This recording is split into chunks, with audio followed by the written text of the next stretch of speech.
আপনারা দেখছেন একুশে টেলিভিশন।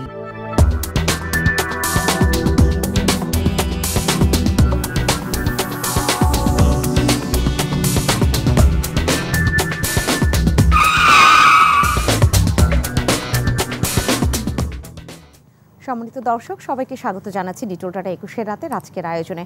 আলোচনা পুরোটা সময় জুড়ে আমি ফেরদৌসী আহমেদ থাকছি আপনাদের সাথে।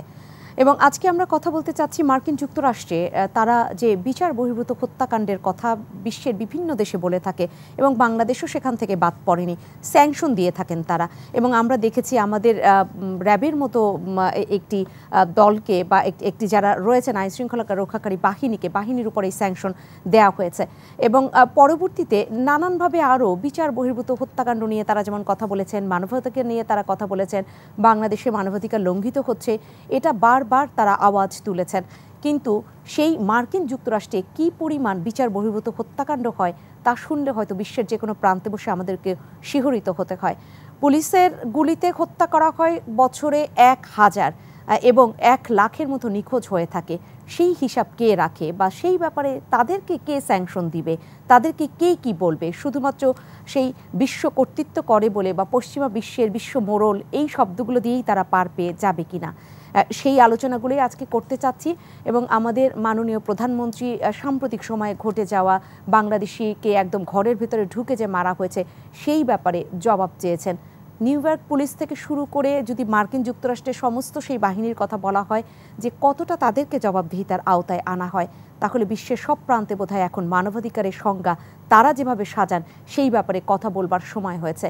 আমরা সেই আলোচনাটাই করতে চাচ্ছি ডিটোল টাটা 21 রাতে। এবং যাদেরকে পেয়েছি শুরুতেই আপনাদের সাথে আলাপ করিয়ে দিব। আমাদের মাঝে আজ উপস্থিত হয়েছেন মুন্সি ফয়েজ আহমেদ, সাবেক রাষ্ট্রদূত, এবং সর্বডানে উপস্থিত হয়েছেন জাহিদুল আহসান পিন্টু, সম্পাদক ডিবিসি নিউজ। আপনাদের দুজনকে স্বাগত জানাচ্ছি আজকের এই আয়োজনে। সম্মানিত দর্শক, আমরা নিঃসন্দেহে এই আলোচনায় প্রবেশ করব, তবে তার আগে আমরা একটি ভিডিও ফুটেজ দেখতে চাই যেটা নিউ ইয়র্কের অ্যাটর্নি জেনারেল প্রকাশ করেছেন, লেটিসা জেমস, ওখানকার যে স্টেটের যে অ্যাটর্নি জেনারেল, তিনি যেটা প্রকাশ করেছেন সেই ঘটনাটা ঘটেছিল মার্কিন যুক্তরাষ্ট্রের 27 মার্চে এবং সেটা প্রকাশ করা হলো 3 মেতে, অর্থাৎ 36 দিন পর। সেটা পুলিশ তো কোনোভাবে প্রকাশ করেই নেই, পুলিশের বডি ওয়ান ক্যামেরার যে ফুটেজ সেখান থেকে এটা প্রকাশ করেছেন স্টেট অ্যাটর্নি জেনারেল। সেটা আমরা শুরুতেই একটু দেখে নিতে চাই।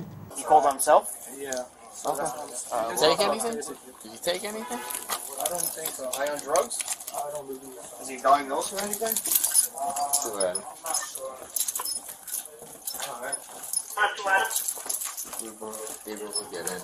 I'm going to go to the second floor. Are you going to the second floor? Yeah.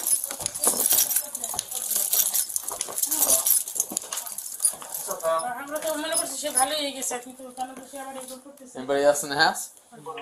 No? Yo. Come here, but hold on.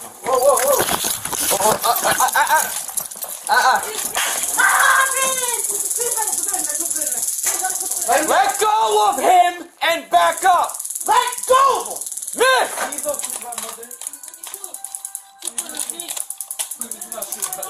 We're not. Tell him to get the fuck out of the way. Get out of the way. Now. Get away from him. Miss! Please do not shoot my mother. I'm not going to, but... Don't. Miss, get away. Get away. Don't shoot. Get away! Don't shoot.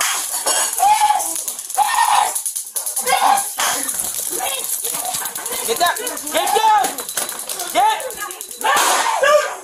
Get down now.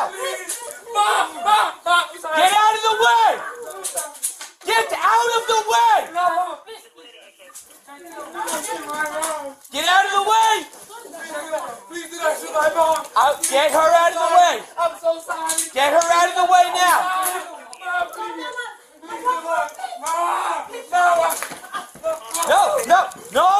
No. Put it down. Put it down.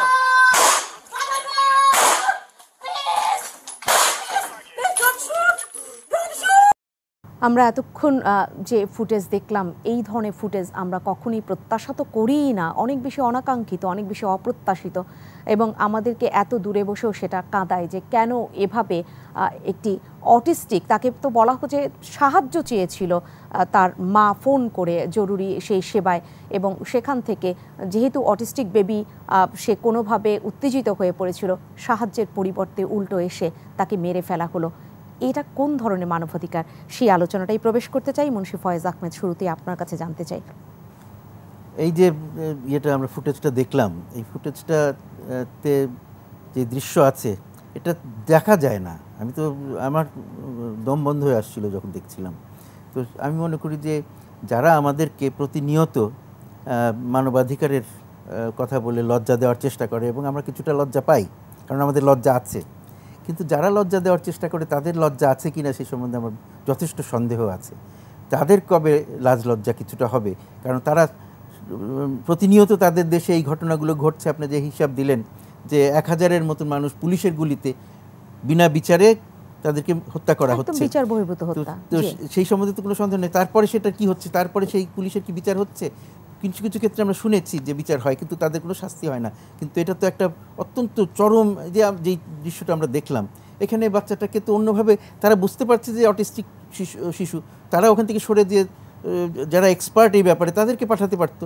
তারা ওখানে সেই বাচ্চাটাকে গুলি করার জন্য এত মরিয়া হয়ে উঠলো কেন? বাবা মা চেষ্টা করছে বাচ্চাটাকে বাঁচাতে, কি আশ্চর্য একটা অবস্থা।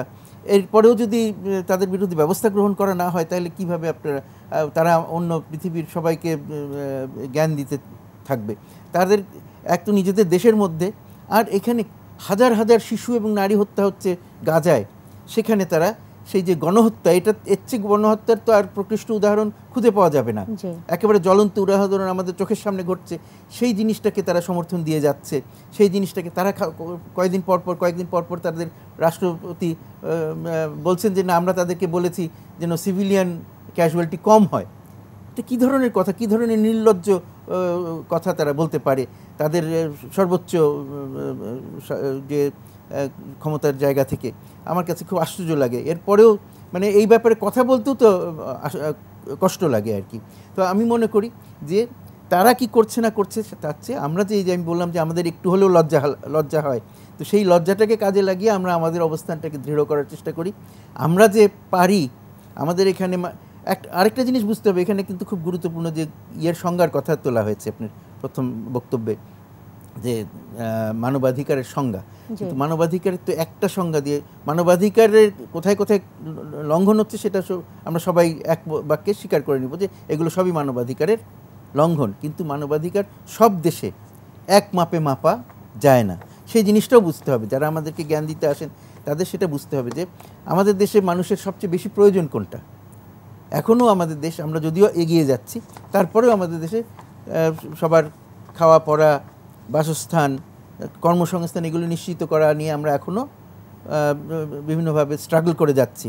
তো সেই স্ট্রাগলটা আমাদের জন্য বেশি গুরুত্বপূর্ণ নাকি আমাদের কে কোথায় কি বলতে চায়, কাকে বকা দিতে চায়, গালি দিতে চায়, সেইটা বেশি গুরুত্বপূর্ণ?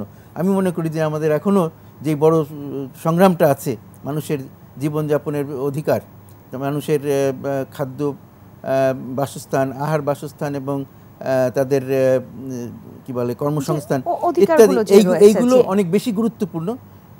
তাদের বিভিন্নজনকে নিন্দা করবে সেই অধিকারের চেয়ে এটা অনেক বেশি গুরুত্বপূর্ণ। নিন্দা করার অধিকার আসবে, কিন্তু সেটা যখন সত্যিকার অর্থে মানুষের অন্যান্য অধিকারগুলো, গুরুত্বপূর্ণ যে প্রাথমিক অধিকারগুলো যখন পূরণ হবে, তখন তারাই চেয়ে নেবে। এই সরকারের কাছ থেকে, এই যারা রাষ্ট্র চালায় তাদের হাত থেকে তারা চেয়ে নেবে। বিদেশ থেকে এসে কেউ আমাদেরকে এটা উপহার দিয়ে যেতে পারে না।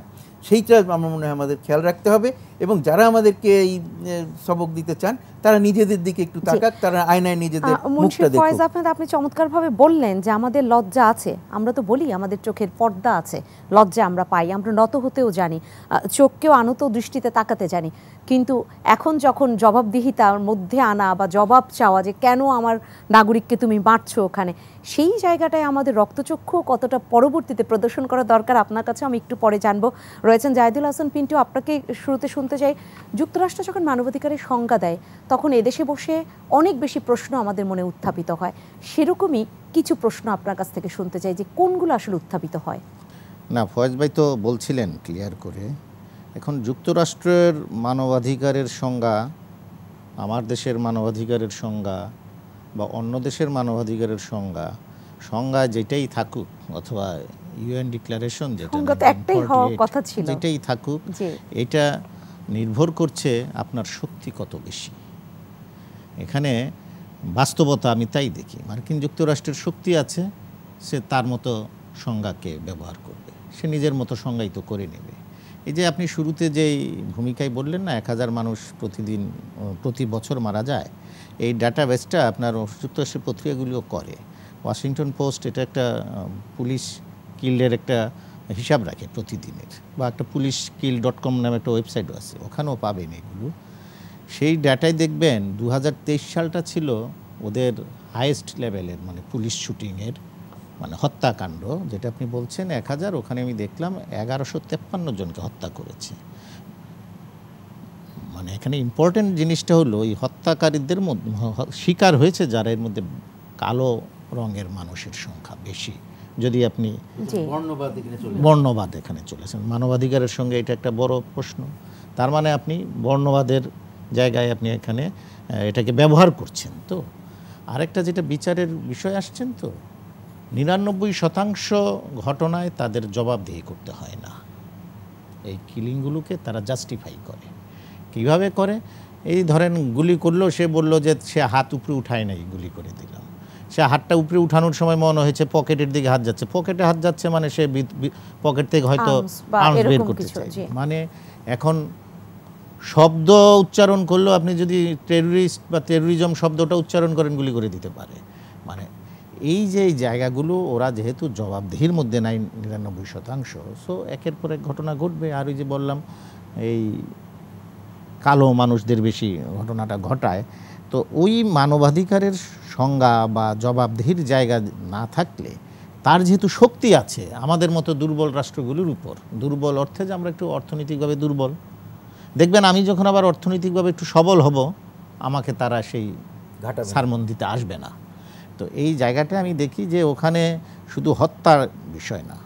এখন দেখেন আমাদের এখানে যে মার্কিন রাষ্ট্রদূত আছেন, গত নির্বাচনের আগে তার ভাব ভঙ্গি দেখে মনে হয়েছে না একটি রাজনৈতিক দলের মুখপত্র হয়ে গেছেন উনি। তার কথাবার্তা তো এরকম ছিল। এখন সে শুধু সেইটা না, সে তো এখানে ওয়ার্ল্ড ব্যাংক, এডিবি এদের নিয়েও বৈঠক করেছে। এটা তো তার জুরিডিকশনেই পড়ে না, সেটাও করেছে বাংলাদেশের বিষয়ে, মানে দাতারা কি করবে। তো ওনারা এইসব প্রশ্নের জবাব এড়িয়ে যান।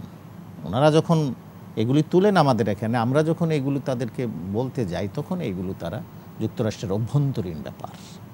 হ্যাঁ, তখন কিন্তু সেখানে অভ্যন্তরীণ ব্যাপার চলে আসে না। ওই যে আমার শক্তি আছে, এই তখন ওনারা বিরোধী দলের উপর বা রাজনৈতিক, হ্যাঁ এই দেশে রাজনৈতিক সহিংসতা হয়, রাজনৈতিক দল বা বিরোধী দলের উপর নির্যাতন হয়, সেটা নিয়ে তো আমি দ্বিমত করছি না।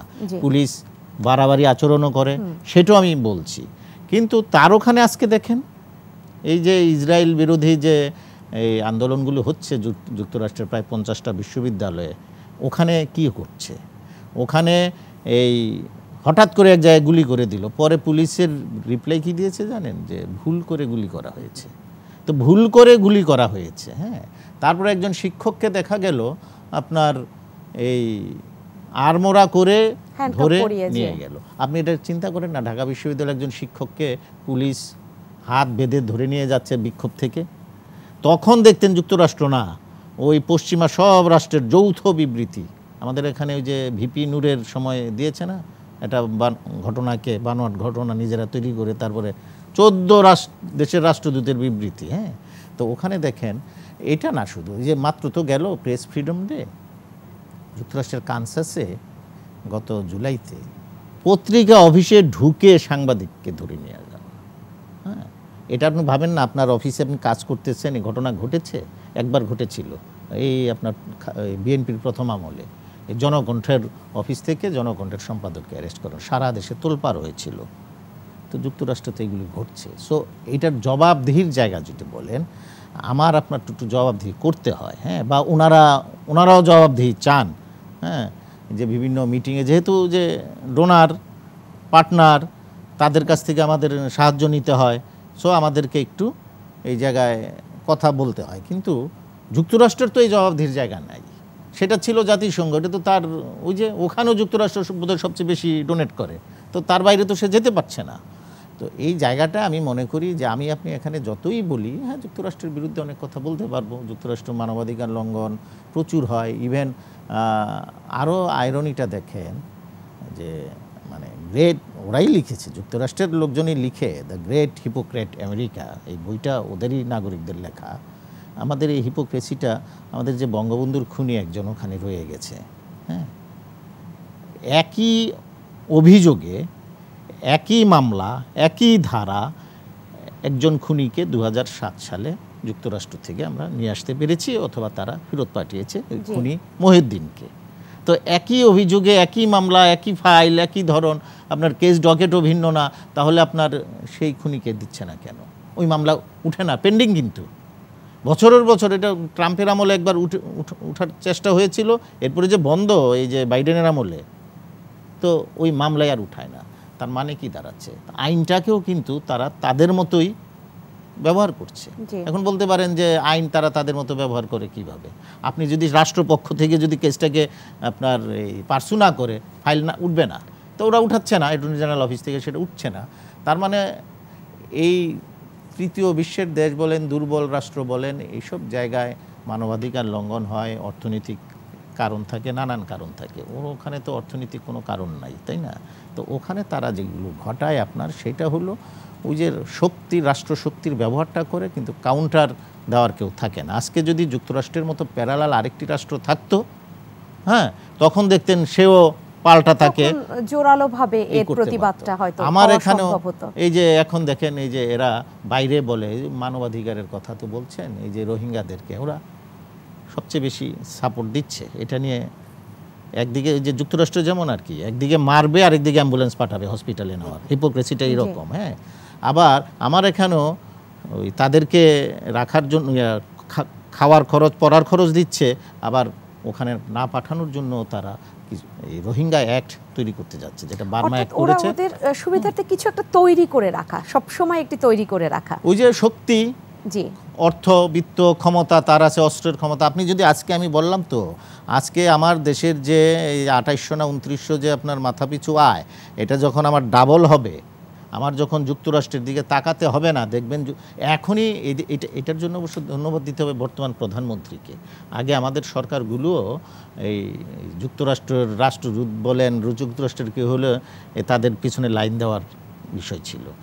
এই প্রধানমন্ত্রী এই জিনিসটা ভেঙেছেন, যে আমি মাথা নত করব। একটা ভাব ছিল এখান থেকে সরে না, এই যে সরে আসা, আমাদের ওই কলোনিয়াল মনোভাব ছিল তো, সাদা চামড়াদের পিছনে পিছনে দৌড়ানো, এটাই প্রধানমন্ত্রী ভেঙে দিয়েছেন। হ্যাঁ, যে ওই দেখবেন যে এর আগের রাষ্ট্রদূতের আপনার ইয়েই তো পায় না, যে এবং বিদায়ী সাক্ষাৎই পায় না, ভেঙে যেমন দিয়েছেন, আবার সেখানে জবাবও চেয়েছেন যে কেন আমার নাগরিকদের হত্যা করা হলো। এই জবাব চাওয়াটা, আমি বলছি যে এই জবাব চাওয়াটা আগে আমরা সাহসী করতে পারতাম না, তো উনি কিন্তু সেই জায়গাটা ভেঙে সরাসরি কথা বলছেন, তো সরাসরি কথা বলছেন। এবং সেই জায়গাটাই মুন্সি ফয়েজ আহমেদ, আপনার কাছে আগেও প্রশ্ন রেখেছিলাম যে আমরা সেই আনত নয়নে তাকাতেও জানি, অনেক বিনয়ী আচরণও করতে জানি, লজ্জা আছে, চোখের পর্দা আছে, সবই আছে, রক্তচক্ষু। এখন যে কথাটা বললাম যে প্রয়োজনে আমার সন্তানকে মেরে ফেলছে আমার নাগরিককে, এই যে মাননীয় প্রধানমন্ত্রী জবাব চাইলেন, কতটা হবে সামনের দিকে? আপনার যে সেন্টিমেন্টটা এই যে প্রশ্নের পিছনে, সেটা আমি সমর্থন করি, কিন্তু ওইখানে রক্তচক্ষু আমি দেখাতে চাই না কাউকেই।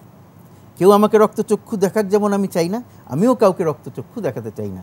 যদি বাড়াবাড়ি করে সেক্ষেত্রে আমরা দৃঢ়তা দেখাবো, কিন্তু রক্তচক্ষু দেখাবো। রক্তচক্ষু বলতে একটা নেগেটিভ অর্থ দাঁড়ায়। হ্যাঁ, মানে অর্থাৎ ইতিবাচকতা নিয়ে আমরা হয়তো বললাম আপনার ইমোশনটাকে, আপনার সেন্টিমেন্ট, আপনার ইমোশনটাকে আমি সমর্থন করছি, কিন্তু ওই শব্দটাকে আমি সমর্থন করছি না, কারণ ওইটার একটা নেগেটিভ অর্থ মনে করি আমি। অন্য কেউ আমাকে রক্তচক্ষু দেখাবে, সেটা আমি সহ্য করবো না, তো তাই না? সুতরাং আমিও কাউকে রক্তচক্ষু দেখাবো না, কিন্তু সত্যিটা তার সামনে তুলে ধরবার মতন দৃঢ়তা এবং সাহস আমার থাকবে, আছে। আমরা এখন দেখাচ্ছি সেটা, বর্তমান সরকার, বর্তমান প্রধানমন্ত্রী সেইটা বারবার প্রমাণ করছেন যে গাজায় যে গণহত্যা হচ্ছে এবং মার্কিন যুক্তরাষ্ট্র সেটাকে সমর্থন করছে, এই কথাটা তার মতন করে পৃথিবীর অন্যান্য দেশে যে খুব বেশি কেউ বলছে এরকম তো আমরা শুনতে পাচ্ছি না, তাই না?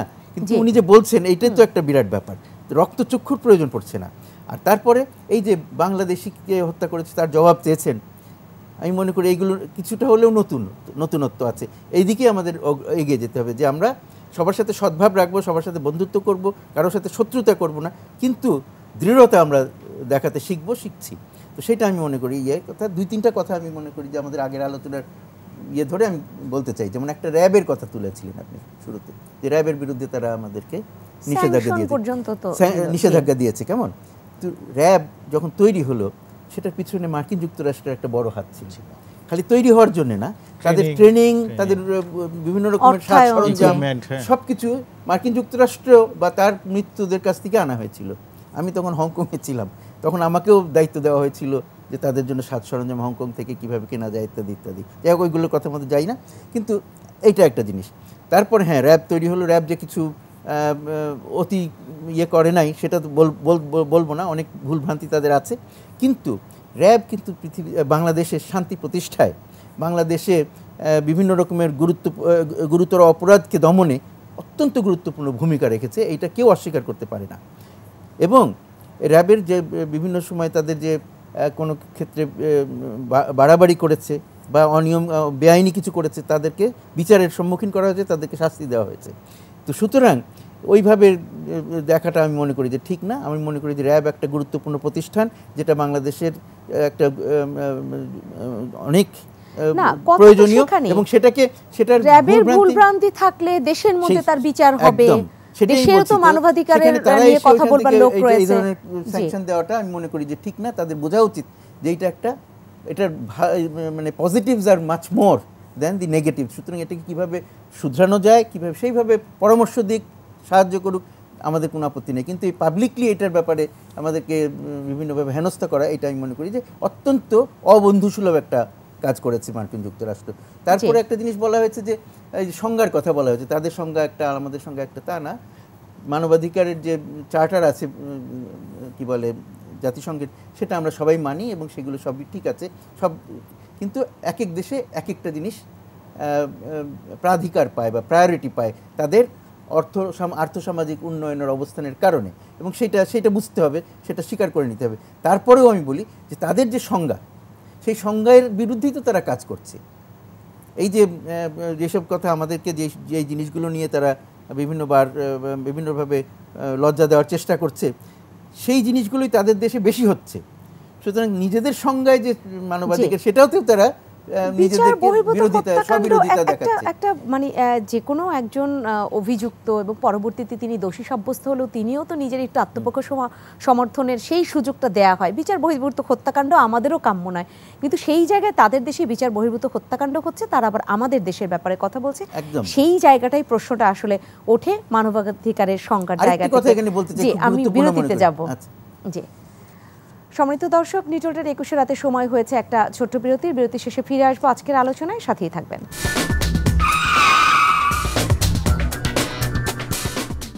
আবারও ফিরে এলাম নিউজটার 21 রাতের আজকের আয়োজনে। আজ আমরা কথা বলছি মার্কিন যুক্তরাষ্ট্র যখন মানবাধিকারের সংজ্ঞা দেয়, বা সংজ্ঞা মানবাধিকারের আসলে তো পার্থক্য হয় না আটলান্টিকের এপারে আর ওপারে, কিন্তু যখন দেখা যায় সেই সংজ্ঞা তারা আসলে অন্যের বেলায় অনেক বেশি বাস্তবায়ন করতে চায়, আর নিজেদের বেলায় সেটা তারা কোনো ধরনের জবাবদিহিতায় আওতায় নিয়েও আসে না, বা সেটার দেখভালও করে না, সেই মানবাধিকারের জায়গাটায় যত্ন করে না, তখনই প্রশ্ন ওঠে এই মানবাধিকারকে ঘিরে। সেই আলোচনাটাই আমরা করছি। আলোচনায় ফিরবো। মুন্সি ফয়েজ আহমেদ, আপনার অল্প কথা বাকি ছিল, সেটা শুনে নিয়ে আমি জাহিদুল হাসান পিন্টুর কাছে যাব। বলতে চাচ্ছি যে এই যে মানবাধিকারের ব্যাপারে তাদের দেশে একরকম, অন্য দেশে আরেক রকম, সেটাও কিন্তু একটা কোনো ইউনিফর্ম স্ট্যান্ডার্ডে তারা মেনটেন করে না। তাদের বিভিন্ন দেশের সাথে বিভিন্ন রকমের আচরণ, হ্যাঁ, তাদের যাকে বেশি প্রয়োজন, একটা কথায় যেন যারা একটু বেশি শক্তিশালী বা যাদের অনেক অর্থতত্ত্ব আছে তাদের একরকম ট্রিট করে, আমাদের দেশকে একরকম ট্রিট করে। আর তাছাড়া আমাদের দেশের বেলায় তারা মানবাধিকারের কথা, গণতন্ত্রের কথা বেশি করে বলে, কিন্তু অন্যান্য দেশে যেমন তাদের মিত্র মিশর, তাদের মিত্র বিভিন্ন যে আরব দেশগুলো আছে, তাদের সম্বন্ধে তো এগুলো বলে না। তাদের দেশে তো মানবাধিকার, গণতন্ত্র এগুলো কেউ মনে করে না যে ওখানে কিছু আছে এগুলো, তারপরেও তো তাদেরকে এই সম্বন্ধে প্রশ্ন করে না। কেন প্রশ্ন করে আমাদের দেশে? এইখানে একটি জিনিস আমি মনে করি বোঝার দরকার আছে, যে আমাদের দেশে নিজেদের অভ্যন্তরে আমাদের যে রাজনৈতিক অবস্থান, তাতে আমরা নিজেরা নিজেদের মধ্যে এই জিনিসগুলো নিয়ে সবসময় আলোচনা করি, আমাদের বিভিন্ন মতানৈক্য এইসব ব্যাপারে আছে। তার মানে হচ্ছে যে আমাদের দেশে এই বিষয়টা আলোচনা হয়, তার মানে যে আমরা অনেক বেশি গণতান্ত্রিক, অনেক বেশি মানবাধিকার বিষয়ে সচেতন, সেই জন্যই আমরা এই জিনিসগুলো আলোচনা করি। সেই সুযোগ নিয়ে তারা মনে করে যে এইটা দিয়ে বাংলাদেশকে দাবিয়ে রাখা যেতে পারে, যেহেতু ওদের রাজনীতিতে এটা একটা বিভেদের কারণ। জি, আপনাকে আবারও শুনবো। রয়েছেন জাহিদুল হাসান পিন্টু, আপনার কাছে শুনতে চাই। তখন আপনি বলছিলেন যে একদম রাষ্ট্র ক্ষমতা ব্যবহার করে তারা কিছু করছেন। এইখানে একটা ছোট্ট প্রশ্ন আছে। সেই খোদ মার্কিন যুক্তরাষ্ট্রে আমরা রাষ্ট্র ক্ষমতা ব্যবহার করে রাষ্ট্রের এক ধরনের আচরণ, আবার দেখা যায় যে ওখানের যারা সাধারণ নাগরিক রয়েছে তারা বিভিন্ন মানবাধিকারের জন্য লড়াই করছেন। সাম্প্রতিক সময়ও হচ্ছে, বিশ্ববিদ্যালয়ের শিক্ষার্থীরা ওখানে আন্দোলন করছেন। এই জায়গায় আসলে এটা কতটা প্রকাশ পায় যে ওই দেশে মানবাধিকারের চর্চার জায়গাটার থেকে যদি তাকাই? না, ওই দেশে আপনার সাধারণ মানুষের মানবাধিকার যে নেই তা না, ভালো মতোই আছে, কথা বলারও সুযোগ আছে, এর বিরুদ্ধেও কথা বলা যায়, বলছেও, আবার লঙ্ঘিত হচ্ছে, মানে দুটোই একসঙ্গে ঘটছে। যে কারণে এই খবরগুলো আমরা পাচ্ছি। তো কেন পাচ্ছি, মানে খবরগুলো তো সেন্সর করা হচ্ছে না। আমি বলছি যে ওরা ওদের মতো ব্যবহার করে, যেটা ফয়েজ ভাই বলছিলেন। দেখেন, সার্বজনীন মানবাধিকারের সংজ্ঞা যেটা আমরা সব দেশ ফলো করি, সেখানে আমার বাবা মানবাধিকার লঙ্ঘন করলে কি আমি শাস্তি পাবো? এটা তো না, এটা তো হওয়ার কথা না। হ্যাঁ, যিনি অপরাধী তিনি শাস্তি ভোগ করবেন, তার দায় তার সন্তান উত্তরাধিকারে তো ভোগ করার কথা না। তো এই যে র্যাবের উপর যে স্যাংশনটা আসলো, তো ফুল ফ্যামিলির উপর আপনার এই সন্তান পড়াশোনা বন্ধ হয়ে গেছে। ওখানে যারা পড়াশোনা করতো, একজন স্ত্রী ওদের মানে প্রতিষ্ঠান, ওদের দেশে না, এই দেশেই চাকরি করে, ওই দেশের প্রতিষ্ঠান, তার বেতন বন্ধ হয়ে গেল। তার মানে কি, আপনি পুরো একজনের অপরাধ প্রমাণিত না, অভিযুক্ত, ধরে নিলাম অভিযুক্ত, তো এই অভিযুক্তর কারণে কিন্তু ফুল ফ্যামিলিকে আপনি আটকে দিচ্ছেন। কিন্তু তো সেই জায়গায় মানবাধিকার লঙ্ঘন করছেন না তারা? এই প্রশ্নগুলো কেউ করে না। আমার দেশে আগেও কেউ করতো না, যেটা আমি আগে বলার চেষ্টা করলাম। বর্তমান প্রধানমন্ত্রী এগুলো এখন অ্যাড্রেস করা শুরু করেছেন। তো এইটা একটা পজিটিভ দিক। আরেকটা হলো, যেটা আপনি একটু ইঙ্গিত দিচ্ছিলেন যে হ্যাঁ আমাদের দেশে, হ্যাঁ এটাও ঠিক যে আমাদের রাজনৈতিক বিরোধের সুযোগ নেয় অনেক সময়। এই যখন আমরা যদি এই ইন্টারন্যাশনাল ইস্যুগুলোতে বা এই আন্তর্জাতিক যত বিষয় আসে, ভারতে যেমন দেখবেন যে সেখানে আবার ওই সব দল এক, ওখানে কিন্তু ফরেন পলিসির ব্যাপারে ওখানে তারা সব এক হয়ে যায়। তো ওখানে কিন্তু নাক গলাতে খুব পারে না। আপনি দেখবেন এই যে এই হিপোক্রেসির কথা তো আসছে, দেখবেন আমাদের এখানে এই যে একটা আইন করার যে কাটসা আইন, এটা উনি ভালো জানবেন, সেই আইনের বাইরে গেলে যুক্তরাষ্ট্র স্যাংশন দেবে। হ্যাঁ, মানে আপনি যদি রাশিয়া থেকে কিছু অস্ত্রপাতি কিনেন ধরেন, দেখেন যুক্তরাষ্ট্র তুরস্ককে স্যাংশনের আওতায় আনলো যে রাশিয়া থেকে S-400 হ্যাঁ অ্যান্টি মিসাইল কিনেছে, তাই তো? এই S-400 ভারত 35,000 কোটি রুপি দিয়ে কিনে সেট করে ফেলেছে ভারতে। হ্যাঁ, এই রাশিয়া থেকে কিনে যুক্তরাষ্ট্র স্যাংশন দিতে পারলো না। আইন এখন কি হলো, আইনটা তারা হয় আইন চেঞ্জ করবে, আইন সংশোধন করবে, অথবা ওই আইনটাকে ইনভ্যালিড করে রাখবে। ওই আইনে আপনি তুরস্ককে স্যাংশন দিলেন, ভারতকে দিতে পারলেন না। হ্যাঁ, আবার আমাকে স্যাংশন দিচ্ছেন, যেই কারণে এমন স্যাংশন তো আরও বেশ কিছু রাষ্ট্রের উপরে দেয়া যায়, উনি দিবেন না কেন?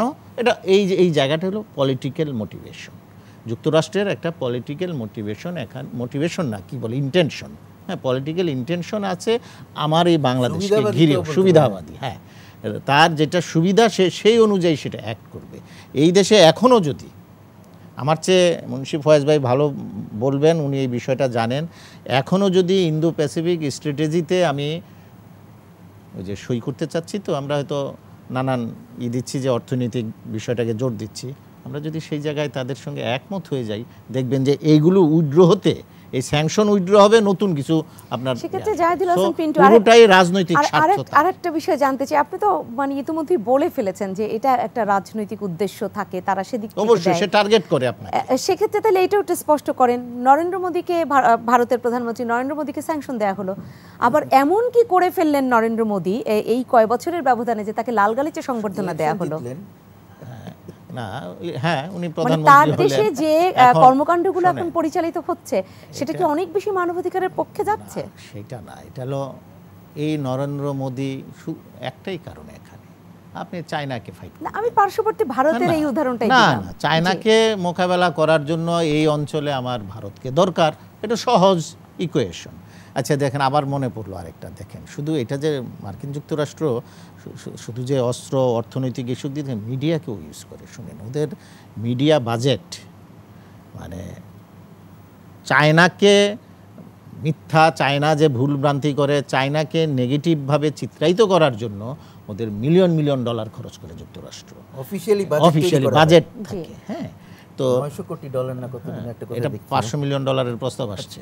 হ্যাঁ, দেখবেন এটা কন্টেন্ট অ্যানালাইসিস করলে এটা ইন্টারেস্টিং জিনিস বের হবে। এই যে কোভিডের সময় যুক্তরাষ্ট্র না শুধু ইকোনমিস্টও, পশ্চিমা রাষ্ট্রগুলো চায়নায় যখন আপনার এই যে লকডাউন দিল, মানবাধিকার লঙ্ঘিত হচ্ছে বলে এই নিউজের পর নিউজ বন্যায় ভাসিয়ে দিল নিউজের যুক্তরাষ্ট্রের পত্রিকাগুলো। হ্যাঁ, যে ওখানে লকডাউন দিয়ে লোকজনকে আটকে রাখা হচ্ছে, তাদের মানবাধিকার লঙ্ঘিত হচ্ছে, মানে চায়নাকে আপনি নেগেটিভভাবে চিত্রায়িত করার জন্য এটা করছেন। তো কিছুদিন পর তো নিজেই লকডাউন দিলেন, তো যুক্তরাষ্ট্র বা ওয়েস্টার্ন কান্ট্রিগুলোতে লকডাউন দিল না কোভিড মোকাবেলার জন্য। তার মানে তারা এই রিপোর্টগুলো কেন করাইলেন? মানে আপনি টার্গেট করেছেন চায়নাকে, তাই তো? ওই রকমই আমাকেও আপনি টার্গেট করেছেন। আমার এখানে তার কিছু তো স্বার্থ আছে। বলতে পারেন যুক্তরাষ্ট্র বিশাল রাষ্ট্র, বাংলাদেশের ক্ষুদ্র রাষ্ট্র, স্বার্থ কি? ক্ষুদ্র জায়গাও তারা ছাড়বে না তো। আমার তো এখানে বে অফ বেঙ্গল একটা বড় ইস্যু, এই বে অফ বেঙ্গল ইস্যুতে তো তার এই জায়গাটা দরকার। সে মনে করে আজকে না হোক 10 বছর 15 বছর পরেও সে হয়তো একটা চিন্তা আছে, পরিকল্পনা আছে তার এই অঞ্চলটা নিয়ে চায়নাকে মোকাবেলা করার জন্য। মালাক্কা প্রণালী বন্ধ হয়ে গেলে এদিক দিয়ে যে আমার বে অফ বেঙ্গল কাজ দিবে, চায়না আপনার ইউনান দিয়ে কি মায়ানমার দিয়ে ইউনান যে পাইপলাইন মানে জ্বালানি সুরক্ষা, তো এই জায়গাটা তার সবচেয়ে বড় কনসার্নের জায়গা। তো আমি হয়তো এই জায়গায় কি বলে না যে বড় বড় খেলোয়াড়দের মধ্যে আমি পড়ে গেছি, আমার জায়গাটা একটা সুন্দর একটা জায়গা, একটা স্ট্র্যাটেজিক পয়েন্টের মধ্যে আমি পড়ে গেছি। সো আমাকে নিয়ে তারা খেলতে চাইবে। আমি যদি তাদের মতো চলি তাইলে দেখবেন যে আবার কোনো সমস্যা নাই, কিন্তু আমি তার মতো চলবো কেন? আমার তো নিজস্ব একটা পলিসি আছে, এই সরকার তো সেই পলিসি অনুযায়ী, এই রাষ্ট্রের পলিসি অনুযায়ী চলছে এবং আমার তো সাফল্যের সঙ্গে, তাই না? এই ব্যালেন্সে আমি তার খেলার গুটি কেন হব? তো সেই জায়গাটাই মনে তারা চাচ্ছে আমি তার খেলার গুটি হই। সো এই কারণে আপনার মানবাধিকার নাই, আপনি ওখানে গুলি করে মেরেছেন, আপনি বিরোধী দলকে কথা বলতে দিচ্ছেন না, এটি সত্যিও যদি হয়, সত্যিও ধরেন, কিন্তু তার এত মাথা ব্যথা কেন? এই সত্যিটা 200 রাষ্ট্রের মধ্যে কি আরও রাষ্ট্রগুলির মধ্যে নাই? মিডল ইস্টে গিয়ে কথা বলে, ওখানে তো গণতন্ত্রই নাই, কথা বলে, ওখানে কথা বলছে না কেন? তার পার্টনার সৌদি আরব, এখন তার পার্টনার হবেন কি না সেইটা হলো প্রশ্ন। তো সো আমার রাষ্ট্র এই জায়গায় আমি দেখি আমাদের সরকার, বর্তমান সরকার এই জায়গাটায় তার পলিসি ক্লিয়ার, পরিষ্কার, যে আমি সবার সঙ্গে বন্ধুত্ব করে যে চলবো, কারণ শত্রুতা না। নিঃসন্দেহে আমাদের ইতিবাচক বার্তা দিচ্ছে, এই কারণে ওনারা চাপ দিচ্ছেন এই জায়গাতে সরে আসো, আমরা দৃঢ়তা প্রদর্শন হয় করতে আমার দিকে পারছি। নয় ওদিকে, যেটা ওয়ার অন টেররের সময় তারা ঘোষণা করেছিল, হয় আমার দিকে থাকো নয় সন্ত্রাসীর দিকে থাকো।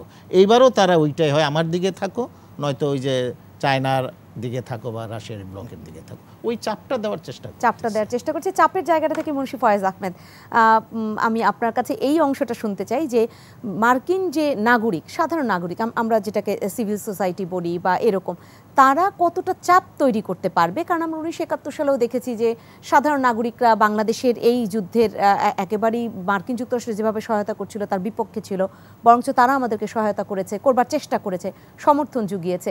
সেই জায়গায় এখন ইসরায়েল ইস্যু, ইসরায়েল ফিলিস্তিন ইস্যু বা এইরকম নানান কিছুতে সেই সিভিল সোসাইটি তারা অনেকটা চাপ তৈরি করতে পারবে কিনা? কিনা পারছে তো। তাদের চাপ যে খুব বোধ করছে বর্তমান যে সরকার বা এস্টাবলিশমেন্ট আছে মার্কিন যুক্তরাষ্ট্রে, তারা সবাই কিন্তু এই চাপটা বোধ করছে। এই যে এখন ছাত্ররা যে বিভিন্ন 50টা বেশি ইউনিভার্সিটিতে তারা যে বিক্ষোভ প্রদর্শন করছে, সেটার চাপ তারা বোধ করছে এবং সেটা ইয়ের থেকে বিভিন্ন রকমের যে জরিপগুলো হয়, জনমত জরিপ যেগুলো হয়, সেখান থেকে প্রকাশ পাচ্ছে যে এগুলোর বড় রকমের প্রভাব এবারের ইলেকশনে হবে। এখন ইলেকশনে সাধারণত কি হয়, যখন অন্যান্য সব কিছু ঠিক থাকে, মার্কিন যুক্তরাষ্ট্রের যে কি বলে তাদের অর্থনীতির যে সমস্যাগুলো সেইগুলো বেশি গুরুত্ব পায়। আর গুরুত্ব পায় যে জায়োনিস্ট যে ব্লক, যারা অর্থ দিয়ে সব ইলেকশনগুলো চালায়, এটা আমরা স্বীকার করি না করি, ওদের দেশের সমস্ত ইলেকশন একেবারে স্থানীয় থেকে শুরু করে একেবারে উপরের লেভেল পর্যন্ত সবই অর্থে চলে। এবং সেখানে সেই অর্থে যদি আমরা ধরি তো সেখানে সত্যিকারের ডেমোক্রেসি নেই, সেখানে কি বলা যায় মানিক্রেসি বলতে পারি আমরা, যদি অর্থের একটা নিয়ন্ত্রণ চলছে সবখানে, এবং সেই অর্থ নিয়ন্ত্রণ করে বিশেষ করে জিওনিস্টরা বেশি। অন্যদেরও অর্থ আছে কিন্তু এদের যত অর্থ আছে সেই সাথে সবাই মিলতে পারে না, সুতরাং তাদের কথা বেশি শোনে এই রাজনৈতিক নেতৃবৃন্দ স্থানীয় পর্যায়ে এবং উপরের পর্যায়ে, তাদের কথার উপরে চলে। সুতরাং তাদের এই যে ইসরায়েলে যে কি বলে গণহত্যা হচ্ছে সেটার বিরুদ্ধে তারা যেতে সাহস পায় না, কিন্তু সাধারণ মানুষের তো আর সেই দায়বদ্ধতা নাই, অর্থের কাছে তারা বিক্রি হয়ে যায়নি, তাদের কনসিয়েন্সগুলো এখনও পরিষ্কার আছে, তাদের বিবেচনা, সেই জন্য তারা খোলা মনে কথা বলতে পারে। কিছু কিছু আইন প্রণেতা কংগ্রেসে আছেন যারা সেই কথাগুলো তুলে নিয়ে কথা বলেন এবং সেগুলো গুরুত্ব পায়, আমরা মাঝে মাঝে নাম শুনি তাদের, কিন্তু তাদের সংখ্যা যথেষ্ট নয়। তো সুতরাং সেই সংখ্যা যত বাড়বে তত জিনিসটা আরও বেশি, সেই চাপটা তাদের উপরে সত্যিকার অর্থে একটা পজিটিভ এফেক্ট আসবে। চাপ আছে, চাপ বোধ করে, কিন্তু সেটার উপরে তারা কাজ করে না, কাজ করে অর্থের চাপটা অনেক বেশি, সেই অর্থের পক্ষে কাজ করে। একটা এখানে তাদের দ্বিমুখিতার কথা বারবার বলা হচ্ছে, সেখানে একটা খুব উদাহরণ দিয়ে সবাই জানেন কিন্তু আমরা সেটা খেয়াল রাখি না। সেটা যেমন চীনের কথা হচ্ছে যে তারা চীনকে কীভাবে আটকানো যায়, কিন্তু চীনকে ছাড়াও তাদের চলে না, সেই জন্য তারা চীনের স্বীকৃতি দিল, চীনকে স্বীকৃতি দিল এবং তারা চীনের সাথে 3টা আলাদা আলাদা চুক্তি করলো। সেখানে বারবার বলা হয়েছে যে তাইওয়ান চীনের অবিচ্ছেদ্য অংশ, তিব্বত তাইওয়ান সব চীনের অবিচ্ছেদ্য অংশ, কিন্তু তারা আবার আলাদা আইন তৈরি করলো, তাইওয়ান অ্যাক্ট। সেটা করে তারা কি করলো যে এই যে আপনার বিভিন্ন আইনের কথা বলছিলেন, আইন তৈরি করে, সেটা দিয়ে ঠিক তার বিরুদ্ধে কাজ করলো, যে তাইওয়ানকে তারা বিভিন্নভাবে ডিফেন্ড করবে, হ্যাঁ, তাকে অস্ত্র দিচ্ছে ইত্যাদি।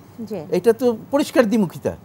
কিন্তু এই যে তাদের এই হিপোক্রেসি, এটা কে বলবে তাকে? চীনারা বলছে, এখন আমরা শুনছি বিভিন্ন ইয়েতে তাদের হিপোক্রেসি ধরিয়ে দিচ্ছে। কয়েকদিন আগে কিন্তু এইটা কিছু বলতো না, কিন্তু এখন যেমন ব্লিংকেন যখন গেছেন কয়েকদিন আগে চীনে, তখন কিন্তু এই কথাটা তাদের সামনে পরিষ্কার করে বলা হয়েছে যে তোমাদের এই হিপোক্রেসি থেকে সরে আসো।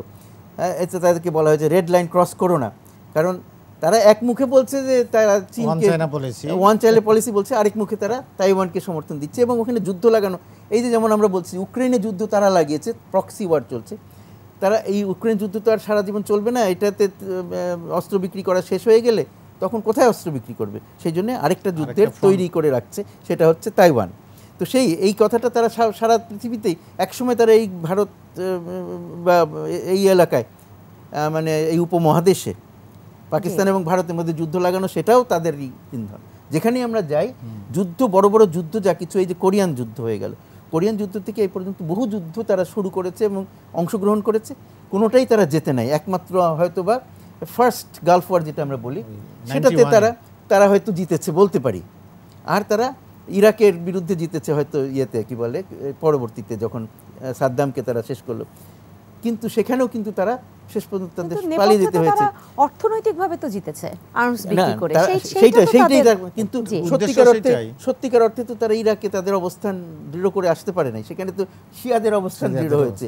সুতরাং সবগুলো যেখানে যেখানে যুদ্ধ করেছে তারা কিন্তু সত্যিকার অর্থে তারা আফগানিস্তান থেকে পালিয়ে আসছে, চোরের মতন পালিয়ে আসছে তারা। তো সুতরাং সেইখানে তারা যুদ্ধ লাগায় কিন্তু যুদ্ধ জেতার জন্য নয় বা কোনো রকমের আদর্শ স্থাপন করার জন্য নয়, তারা যুদ্ধ লাগায় অস্ত্র বিক্রি করার জন্য। জি, জাহিদুল হাসান পিন্টু, আফগানিস্তানের ব্যাপারটায় যদি আসি, তারা যেটা বলেছিল যে এখানে তারা এইটা প্রতিষ্ঠা করে দিবে, ওইটা প্রতিষ্ঠা করে দিবে, তালেবানের কাছে ছেড়ে তারা সেই যে চোরের মতো যে শব্দটা ব্যবহার করলেন, সেই যে পালিয়ে যাওয়া, সেখান থেকে পৃথিবী আসলে কি বার্তা পায় তাদের এই ধরনের? আমি তো এই পৃথিবী এগুলি বুঝে জানে, সবাই জানে, বুঝে বললাম শক্তিটা তার অমন জায়গায় পৌঁছেছে, তাকে যে চ্যালেঞ্জ করার মতো তো অবস্থা আমার আপনার নাই।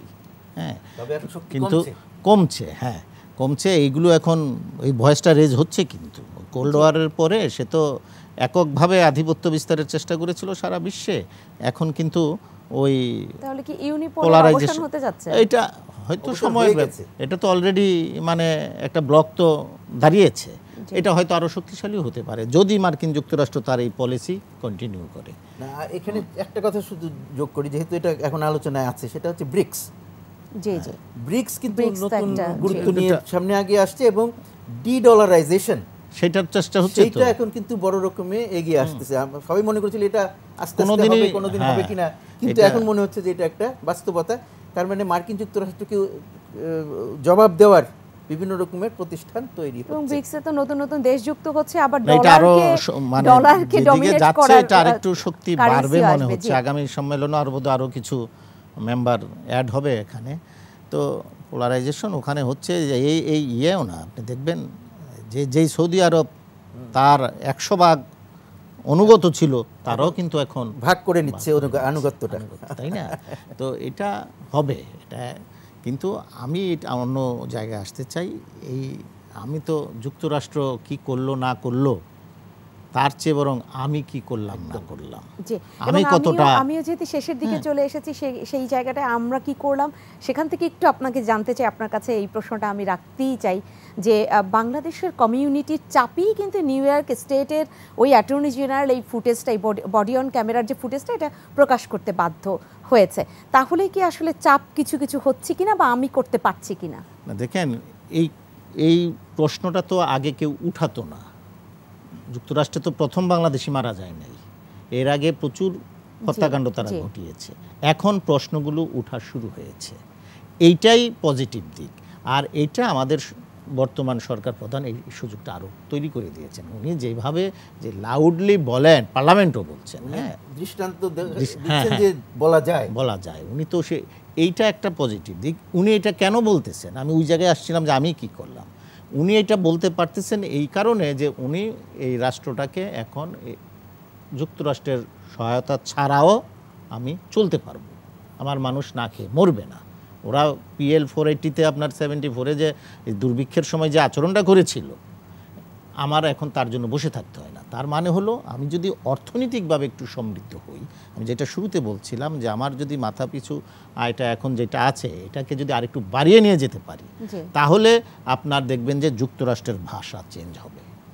সে বাধ্য হবে যে না, একে তো আমার আর দরকারই পড়ে না, একে তো আমার লাগেই না। সো তখন সে দেখবেন যে অন্যরকম আচরণ করতেছে। তো আমার উচিত হবে এই জায়গায় দলমত নির্বিশেষে, এখানে তারা কিন্তু আবার ফাঁক ফোকর খোঁজে যে না এখানে তো দুই দল মারামারি আমরা করে, সেগুলো দেখিয়ে তো দেই। তো সো আমাদের উচিত হবে এই জায়গায় যে দলমত নির্বিশেষে ফরেন পলিসিতে এক থাকা। আরেকটা হলো অর্থনৈতিক সমৃদ্ধি অর্জনের জায়গায় কোনো রকমের রাজনৈতিক ডিস্টেবিলাইজেশন বা অস্থিরতা যেন না হয়। আমি যদি একটু এগিয়ে যেতে পারি, এই ধরনের পরাশক্তিকে মোকাবেলা করা আমাদের জন্য কঠিন হবে না, কারণ আমরা শান্তিতে থাকবো তখন। আমরা তো কারো পার্ট হচ্ছি না, আমরা কিন্তু সামরিক কোনো জোটে যাচ্ছি না, হ্যাঁ, আমরা তো এই জায়গায় ক্লিয়ার আমাদের অবস্থান। সো আমরা আমাদের দেশের নাগরিকদের নিয়ে ভালো থাকতে পারবো।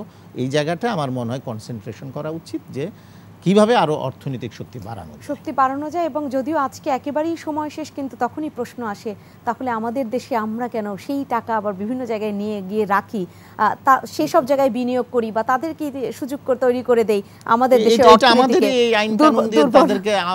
আমরা আমাদের অর্থনীতিকে কেন দুর্বল করি, সেখানে দেশপ্রেমটা কোথায়, সেটা আবার অন্য প্রসঙ্গ, অন্য বড় আলোচনা। যদি আজকে আমাকে শেষ করতে হবে, শেষ কি বলবেন মুন্সি ফয়েজ আহমেদ? ওই যে আমাদের যেটা দিয়ে শুরু করেছিলাম যে আমাদের লজ্জা আছে, সেই লজ্জার উপরে ভিত্তি করে আমাদের নিজেদের জন্য কি করা প্রয়োজন, অন্য কি বলছে সেই জন্য নয়। আমাদের দেশে যদি গণতন্ত্রের অভাব হয়, আমাদের দেশে যদি মানবাধিকারের অভাব হয়, সেগুলো আমরা নিজেদের স্বার্থে সেগুলোকে আমরা অ্যাড্রেস করব এবং সেগুলোকে সংশোধন করব। এবং আমাদের সবচেয়ে বেশি বড় গুরুত্ব হচ্ছে কি আর্থসামাজিক উন্নয়ন, সেটাকে এগিয়ে নিয়ে যাওয়া। সেখানে অনেক দূর যাওয়া বাকি আছে আমাদের। সুতরাং সেইটার উপরেই গুরুত্ব দিয়ে এগিয়ে যাওয়া, যেটা আমরা এতদিন করেছি। আর যে আমাদের নীতি, সবার সাথে বন্ধুত্ব, কারোর সাথে বৈরিতা নয়, সেই নীতিটা যে সাফল্যের সাথে আমরা অনুসরণ করছি, সেখানেই আমাদের থাকা, সেখান থেকে সরে আসা নয়। আমরা এ পাশ বা ও পাশে কোনো যেদিকেই যাব, আমরা নিজেদের জন্য বিপদ ডেকে আনবো। একটি কথা বলে শেষ করতে চাই, যেহেতু কথাটা উঠে আসছিল যে আফগানিস্তান থেকে সবাই এরা পালিয়ে গেল, যে এখানে কিছু করা সম্ভব না।